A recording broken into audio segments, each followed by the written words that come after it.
اهلا بكم.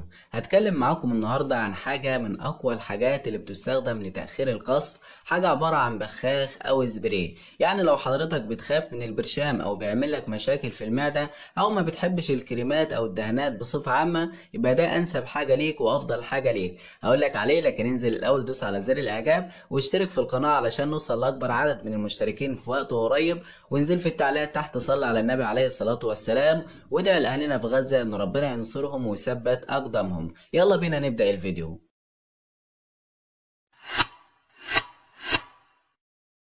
جايب لكم النهارده حاجه اسمها ليدوكاين اسبري. ليدوكاين اسبري ده عباره عن بخاخه زي ما حضرتك شايف كده، بيكون معاها الجهاز بتاعها. ممكن تستخدمها بالجهاز ده مفيش مشاكل، وممكن تشيله خالص وتستخدمها كده. طيب هتستخدمها ازاي؟ بتستخدمها بخة او اتنين بالكتير على العضو وتدهن دهنة كويسة. نقطة مهمة لازم تاخد بالك منها، وهي انك ما تحطش كتير على العضو. ليه؟ لان هو اصلا مخدر موضعي، يعني ممكن يعمل مع حضرتك تنميل في العضو فيضعف الانتصاب شوية، او ممكن ما تحسش باستمتاع اثناء العلاقة فيكون الموضوع بالنسبة لك مش كويس. فانت هتبخ بخة واحدة بس او اتنين بالكتير وتدهن العضو دهنة كويسة وتسيبه لحد ما ينشف، وبعد كده بنص ساعة بتتعامل وبيجيب معاك نتيجة سريعة جدا ونتيجة قوية جدا جدا. وده ناس كتير استخدمته وجابت معاه نتيجة كويسة. استخدموه ان شاء الله هيكون كويس معاكم. وزي ما عودتكم في كل فيديو، انا مش دكتور ولا صيدلي، لكن بجيب لكم حاجات ناس جربتها وجابت معاها نتيجة كويسة فبقول لكم عليها على اساس انها تجيب معاكم نتيجة كويسة.